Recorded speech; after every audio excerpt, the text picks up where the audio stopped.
I should have known better. We all should have. But arrogance, as they say on Earth, breeds contempt. And we, the mighty Galactic Council, had arrogance in abundance. My name is Ambassador Kreltar of the Viridian Collective, and I am recording this message as both a confession and a warning. Let the events I witnessed serve as a testament to the greatest miscalculation in galactic history.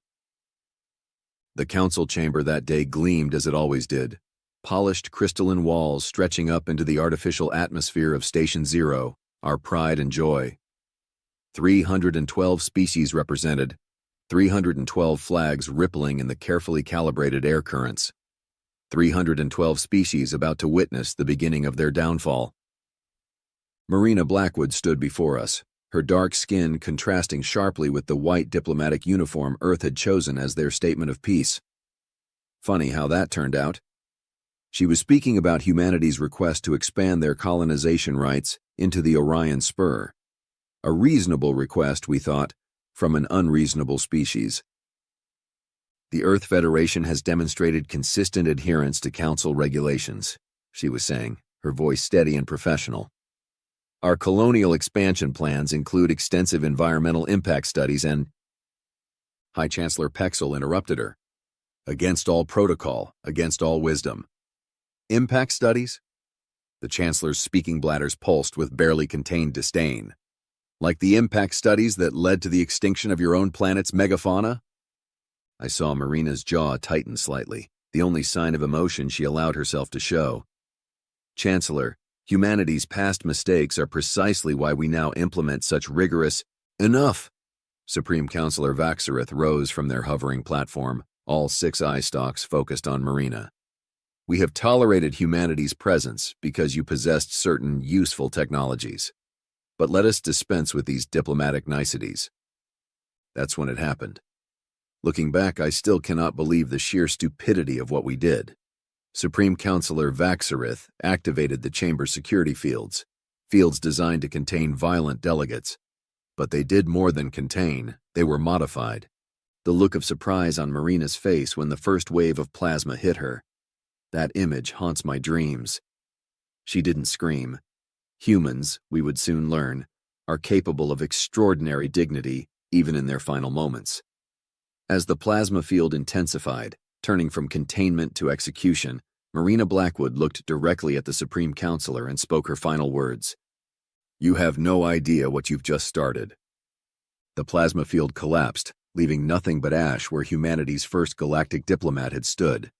The chamber erupted in chaos, some delegates cheering, others protesting, many simply stunned into silence.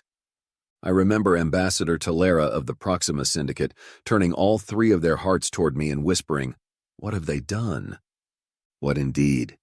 The human delegation, 2 junior diplomats and a cultural attaché, were immediately detained. Standard procedure, we told ourselves. Just until things could be sorted out. They offered no resistance. Now I understand they didn't need to. They simply activated their emergency beacons and waited. Within 1 hour, every human ship in Council space vanished. Not through jump gates, not through any known means of propulsion. They simply disappeared, like they had never existed. The Council chamber remained in emergency session. Delegates argued about proper responses, about containment strategies, about media management. Such foolish concerns. Humanity will need time to process this tragedy, High Chancellor Pexel declared. Time to realize their place in the galactic order. Time to— The chamber's main display activated. No alarms, no warnings, no signs of hacking. Just a simple text message displayed in every known galactic language. 24 hours. That was all. That was everything. I left the chamber immediately after, citing personal matters. In reality, I needed to vomit. My species doesn't have a physical reaction to stress like humans do. But that day, I developed one. Because I knew, perhaps better than most, what humanity was capable of. I had studied their history, their wars, their inexplicable ability to unite in the face of external threats. We had not just killed a diplomat, we had killed humanity's dream of peaceful coexistence. And in doing so, we had removed any reason for them to hold back. The next 24 hours were the longest of my life. And when they ended, well, that's when we learned the true meaning of fear. 20-4 hours. Have you ever truly counted the passage of time, watched as each second drips away like water in a torture chamber? We did. The entire Galactic Council, all 312 species, counted together. Most of our kind believed nothing would happen. Humans are emotional, not stupid, they said. Supreme Counselor Vaxareth even threw a celebration feast to putting the upstart primates in their place. The toast echoed through halls that would soon be ash. But I knew better. During my time studying humans, I had learned of a planet they once called Hiroshima, of the silence before devastation, of the calm before storms. 18 hours into the countdown, the first reports came in. Surveillance stations across the Orion Arm reported their quantum entanglement communicators had gone dark. Not destroyed, not hacked, simply dark. Like someone had reached into the fabric of space-time and switched them off. Impossible, our scientists declared. The physics simply don't allow for it. Those same scientists would later vanish, along with every scrap of research they had ever done on human technology. We had always wondered why humans shared their advances so freely. Now we know. They never shared their real technology at all. At the 20-hour mark, our military began detecting anomalies, shadow readings on the edge of sensor range, gone before they could be confirmed. Strange gravitational fluctuations that defied known space-time mechanics. Several patrol fleets reported feeling watched, though no vessels were detected. The Arxian Empire, always the most militaristic among us, launched their defense fleet. 5,000 ships, the pride of their civilization, arranged in perfect combat formation. Ready to teach humanity a lesson in humility. At the 22nd hour, that entire fleet vanished. No debris, no distress calls. 5 million Arxian warriors simply ceased to exist. That's when the panic really began. The council chamber descended into chaos. Species that had been allies for millennia turned on each other, each blaming the others for supporting the execution of Ambassador Blackwood. The Proxima Syndicate withdrew all their representatives. The collective of harmonious planets began evacuating their colonies nearest to human space. I watched from my office as ships fled Station Zero in droves. The station's AI reported over 2,000 diplomatic vessels departing in a single hour. Like rats from a sinking ship, as humans would say. Though I had never understood that phrase until that moment. 23 hours in, we received the only transmission from Earth during the entire countdown. A simple video file, broadcast simultaneously to every communication device in Council space. It showed scenes from human history, their wars, their disasters, their triumphs. But most importantly, it showed how they had overcome every single extinction-level event their planet had thrown at them. The message was clear. They had survived worse. They had evolved in the crucible of a death world. They had clawed their way to the stars over the bones of countless failed civilizations on their home planet. And now we had given them a reason to show us exactly what that meant. At the 23rd hour and 59th minute, Supreme Counselor Vaxareth finally broke. They attempted to send a message of apology to Earth. The quantum entanglement communicator in the council chamber activated, connected, and displayed another message. Too late. When the 24 hours expired, I was in my private quarters, watching the station's external feeds. That's how I saw them arrive. Not through jump gates or warp points. They simply appeared, as if they had always been there, waiting. 10,000 ships of a design we had never seen before. Not the boxy, utilitarian vessels humans had always used in our space. These were sleek, predatory, and radiated power that our sensors couldn't even measure. On my private screen, a message appeared. Not broadcast to everyone this time, just to me, and presumably other individuals humans had deemed worth saving. Ambassador Kreltar, your research into our history was most thorough, but you missed one crucial detail. Humans are simultaneously the most forgiving and most vengeful species in known space. You have witnessed our capacity for forgiveness in Ambassador Blackwood's patient diplomacy. Now you will witness the alternative. Please ensure your personal shield generator is active. Things are about to get rather messy. The message was signed, Director of Human Relations, Thomas Chen, Earth Defense Force. I activated my shield just as the first human ship opened fire. The weapon they used, I still have trouble describing it. It didn't destroy matter so much as simply erase it from existence. A beam of absolute void, cutting through 3,000 years of Galactic Council architecture like it was mist. The interesting part? Their weapons carefully avoided any areas containing civilians or diplomatic staff who had opposed Blackwood's execution. Their targeting was surgical, precise. This wasn't blind vengeance. This was justice delivered with the cold precision that only humans seem capable of achieving. Within minutes, the council chamber, that great symbol of galactic unity, had been excised from existence. Supreme Councilor Vaxreath, High Chancellor Pexel, and every other official who had supported the execution simply ceased to exist. And that was just the beginning. The humans have a saying: never bring a knife to a gunfight. We had brought ceremonial daggers to a war of extinction.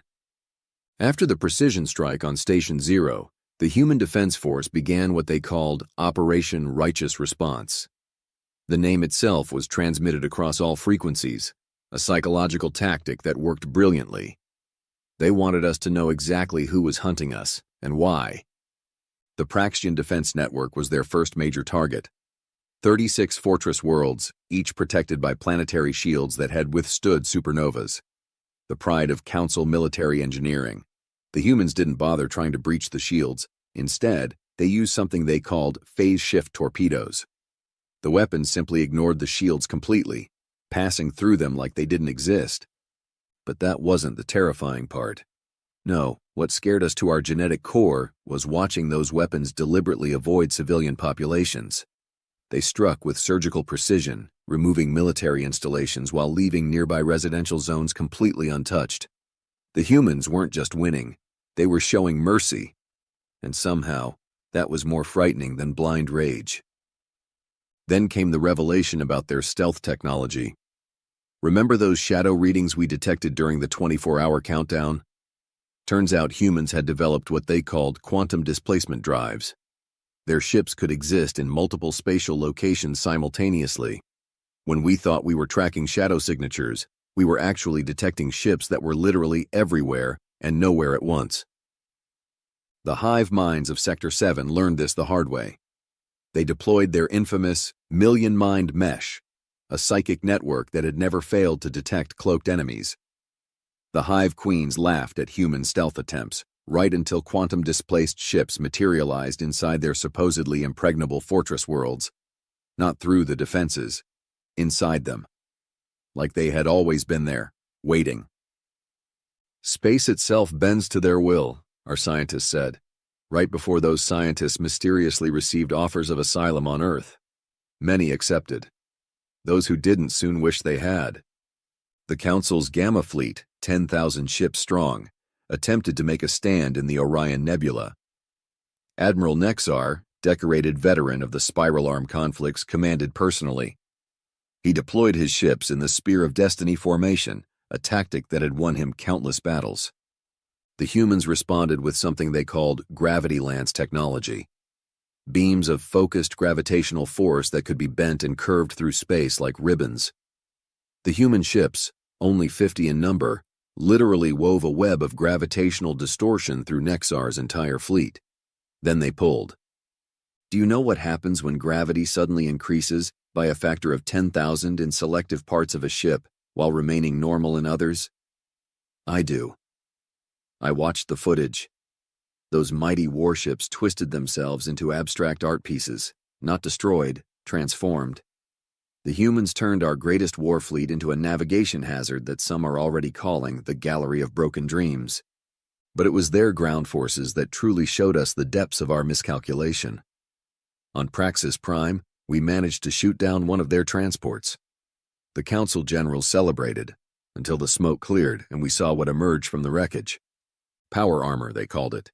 But that mundane name doesn't do justice to what we witnessed.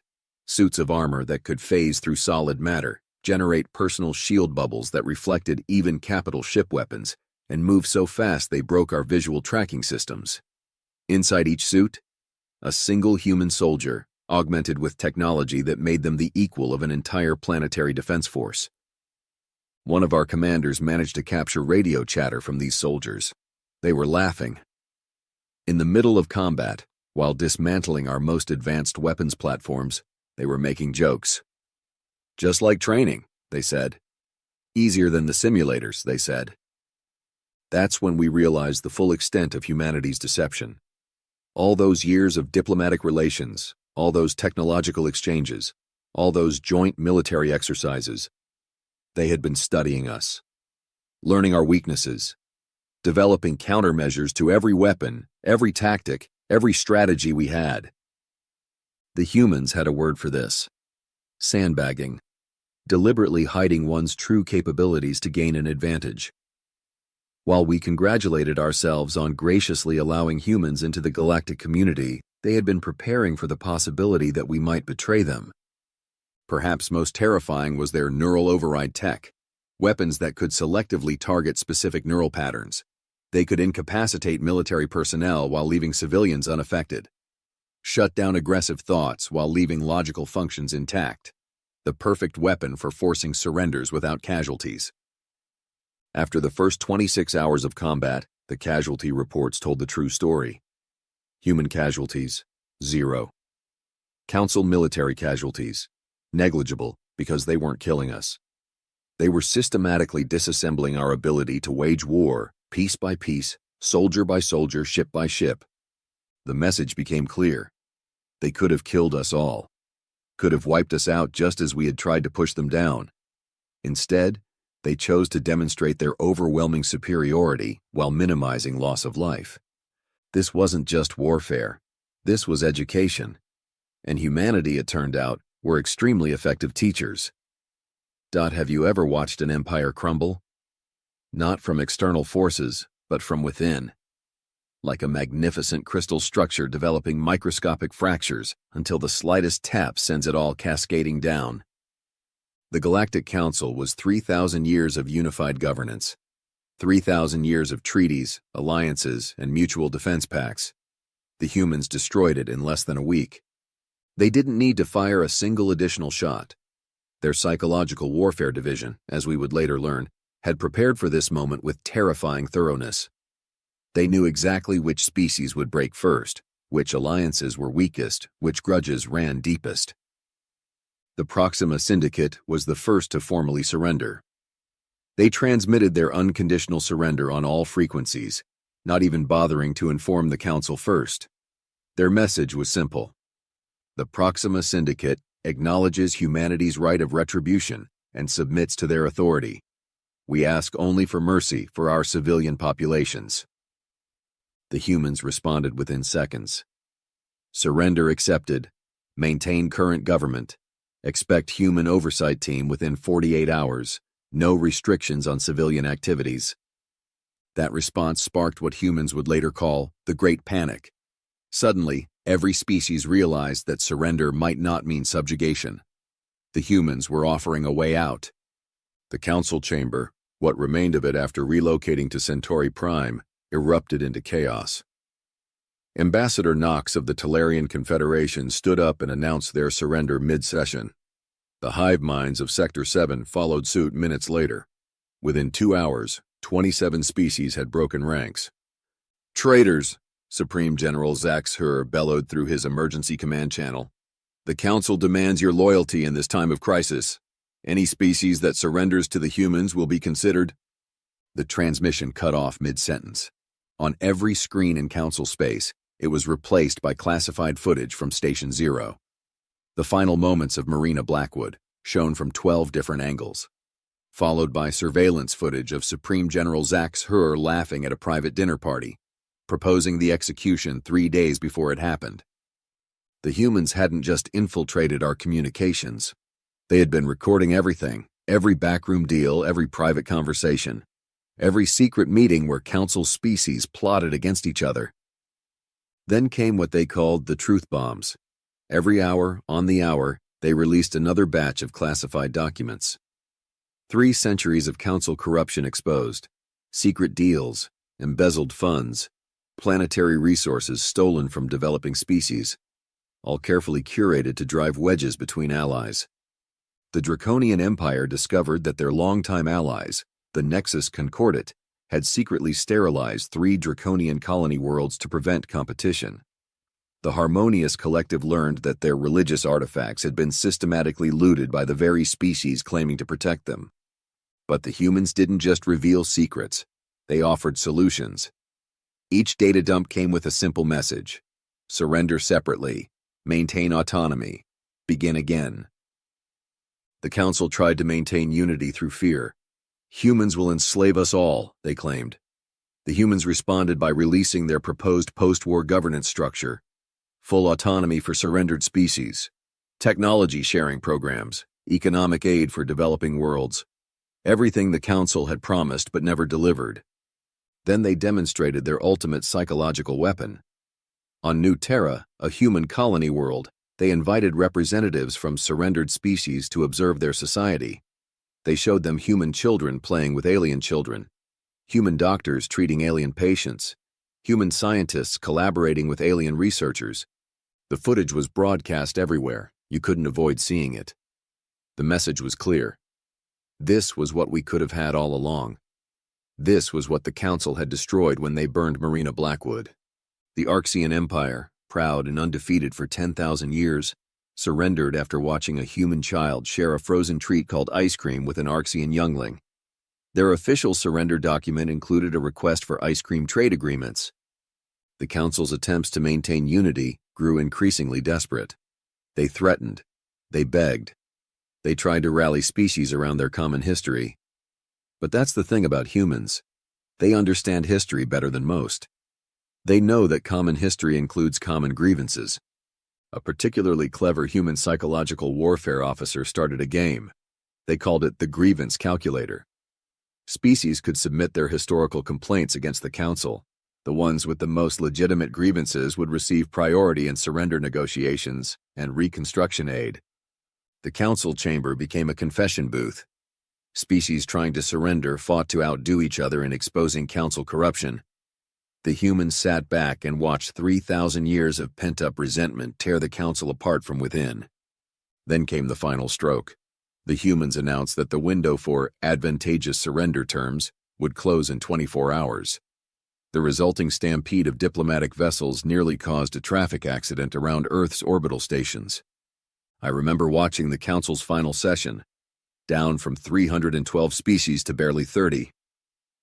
Supreme General Zaxher, looking significantly less supreme, tried one last time. "We must stand together. The humans cannot—" A junior aide interrupted him. The first time in Council history, an aide dared speak during high session.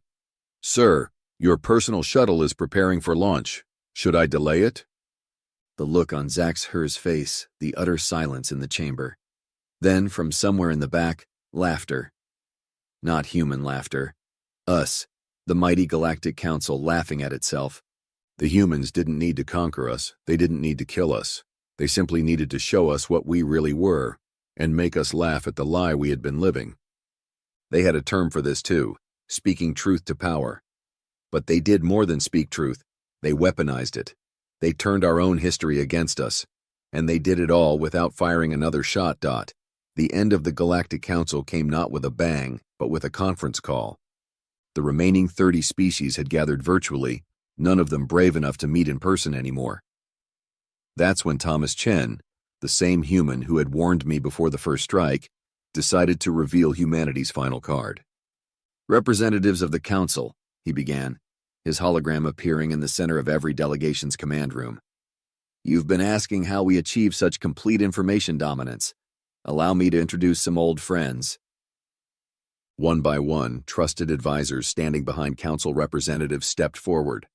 Adjutants, bodyguards, even some junior ambassadors. Their features shimmered and changed as advanced holographic disguises deactivated. Humans. They had been humans all along. Admiral Kex of the Praetorian Guard watched in horror as his personal bodyguard of 15 years revealed himself as Commander James Rodriguez of Human Intelligence. The Admiral's first response: "That explains why you were so good at poker." The humans had not just infiltrated us, they had become us, living among us, learning our ways, making us trust them completely. My own assistant, Venra, stepped forward. Her features shifted, revealing a human woman named Sarah Martinez. "Sorry, Ambassador," she said, genuine regret in her voice. "For what it's worth, you were one of the good ones." The council representatives exploded into accusations. Who had allowed this? How long had humans been among us? The answers came quickly, and they were devastating. "Since first contact," Thomas Chen explained calmly. "You see, we had experience with first contact situations, from our own history. Different human nations meeting each other. It rarely went well. So when we met you, we knew we needed insurance." The technological implications were staggering. The humans had possessed perfect holographic disguise technology from the very beginning. Technology that could fool everything from visual sensors to DNA scanners. They had shared advances in medicine, in propulsion, in energy generation. But their real advances? Those they had kept to themselves. That's when the second revelation hit. If they had infiltrated so deeply, why hadn't they prevented Marina Blackwood's execution? Thomas Chen smiled sadly. Marina knew. She volunteered. Our intelligence suggested the council was planning something drastic. We needed to know who our real enemies were. Who would support such an action? Who would oppose it? Marina Blackwood gave her life to expose the cancer at the heart of the council. The impact of this statement hit us all differently. Some representatives broke down in tears, others raged. A few tried to maintain dignity, but we all understood. We hadn't just killed a diplomat. We had martyred a hero who had sacrificed herself to expose corruption. My species, the Viridian Collective, faced a unique crisis. We had been the record keepers of the council, the chroniclers, the ones who prided themselves on knowing everything. Now we discovered that humans had been watching us while we watched everyone else. "Ambassador Kreltar," Sarah Martinez addressed me directly, "your species has a choice to make. The Viridian archives contain 3,000 years of council history, some of it true, much of it sanitized. Will you help us set the record straight?" The choice was clear: maintain the lies and face humanity's wrath, or admit our own role in maintaining the council's corruption and help build something new. The Praetorian Guard made their choice for us. Admiral Kex, still reeling from the revelation about his bodyguard, attempted to activate the dead man's switch. A final protocol that would have wiped the Viridian archives clean. His command codes didn't work. "Changed them 3 years ago," Commander Rodriguez said with a shrug. "Right after that poker game where you lost 3 months' salary." The council's last attempt at solidarity shattered. The Praetorian Guard, desperate to save something of their reputation, transmitted their full records to the humans. Every secret operation, every assassination, every suppressed revolution. The data confirmed what many had suspected. The council had not maintained peace through diplomacy. They had maintained control through carefully applied force. And humanity had known all along. "Why wait?" someone asked. "If you knew what we were, why spend years letting us think we were in control?" Thomas Chen's answer chilled me to my core. Because humanity believes in second chances. Marina Blackwood believed that the council could change, could become what it pretended to be. She died still believing that. And her death proved precisely why that belief, while noble, was wrong. The full scope of human planning became clear. They had prepared for every possibility. Built relationships with junior officials who would one day become leaders, compiled evidence of every crime, every cover-up, every abuse of power. But they had also prepared for peace, built frameworks for cooperation, created rehabilitation programs for corrupt officials who were willing to change, designed systems to transition power without causing economic collapse. They had prepared equally for war and reconciliation, and we had chosen war for them. My species voted shortly after. The Viridian archives would be open to human oversight. The truth would be told, no matter how much it hurt. The last transmission from the council chamber was not a declaration, not a surrender, just Supreme General Zax Hur speaking to his human bodyguard. "You let me win at chess, didn't you?" "Every single time, sir, for 15 years. The general laughed, then cried. Then surrendered. Peace came on a Tuesday. Humans still use Earth-based time measurements, and now, so do we all. The terms were delivered by Marina Blackwood's daughter, Alexandra. She stood in the rebuilt council chamber, now called the Galactic Assembly, wearing the same white uniform her mother had died in. The symbolism was not lost on any of us. Humanity's terms are simple, she announced, her voice carrying the same strength her mother's had. But they are non-negotiable. The terms were displayed on every screen in council space, 7 points that would reshape galactic civilization. First, the truth, all of it. Every species would acknowledge their role in past injustices. The Viridian Archives would be reformed as the Galactic Historical Truth Commission, with representatives from all species, including numerous ones the Council had suppressed. Second, reconstruction. Humanity would share their true technological capabilities, not the scraps they had shown us before, but their real advances. Quantum displacement drives, phase shift technology, neural interface systems. But they would share them slowly, ensuring each species was ready for the responsibility. Third, representation. The new Galactic Assembly would include every sapient species, not just those the Council had deemed worthy. Humanity had found 47 species we had deliberately ignored because they were too primitive. They would all have equal votes. Fourth, responsibility. Those who had directly participated in crimes against sapient beings would face justice. But not human justice. They created a new court system, combining legal traditions from every species.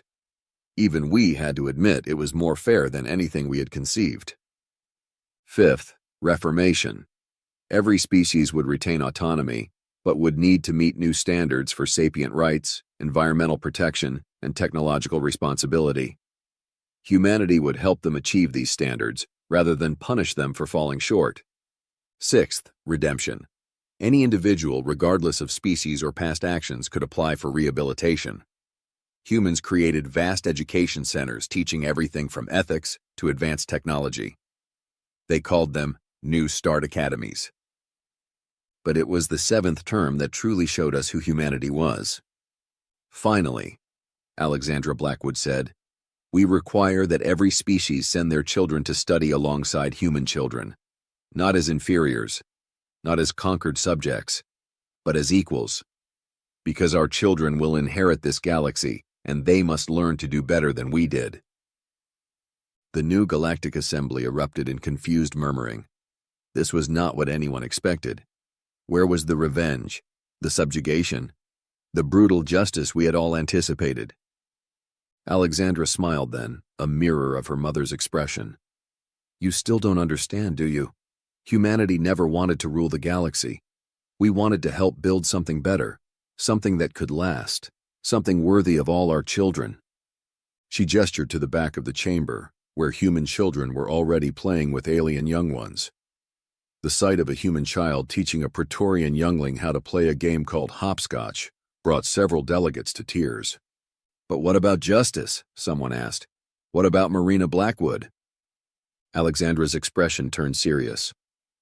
My mother died, believing in the possibility of peace. We honor her memory not through revenge, but by creating the peace she imagined. Though rest assured, her eyes turned to the few remaining hardline council supporters. We will never forget, and we will never be vulnerable again. The change that followed was both swift and gradual. Humanity's technological superiority ensured compliance, but their patience allowed for genuine change. They established what they called sister worlds, pairing human colonies with alien worlds to promote cultural exchange.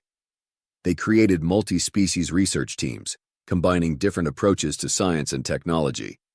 They even started cultural fusion festivals, where different species shared art, music, and food.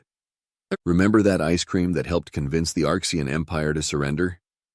There are now 312 official flavors, one inspired by each council species.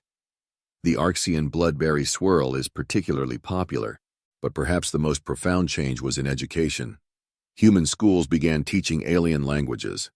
Alien schools began teaching human history, and everyone began learning from humanity's mistakes, not just their triumphs. We almost destroyed ourselves countless times. Human teachers would tell their mixed species classes. We learned the hard way. We want you to learn the easy way. As for me, I was appointed the first head of the Galactic Historical Truth Commission. My job is to ensure that what happened is never forgotten, but also never repeated. The humans had a term for this too. Those who do not learn from history are doomed to repeat it. Sarah Martinez, my former assistant, still works with me. Now openly human, she helps me understand contexts I might miss. Last week, she brought her daughter to the office. The child spent the day teaching my own younglings something called finger painting. Looking at those paintings now, hung proudly on my office wall, I understand what humanity truly wanted all along. Not power, not revenge, not even justice, really. They wanted a future, a better one than anyone had imagined. And they were willing to guide us there, even after we gave them every reason not to. So when people ask me what happened to the mighty Galactic Council, I tell them the truth. We met humanity. We underestimated them. We feared them. We tried to break them. And in return, they taught us how to be better. That's the thing about humans. When you think they'll choose revenge, they surprise you with redemption. When you expect hatred, they offer hope. Just don't make them angry. They're very good at that too.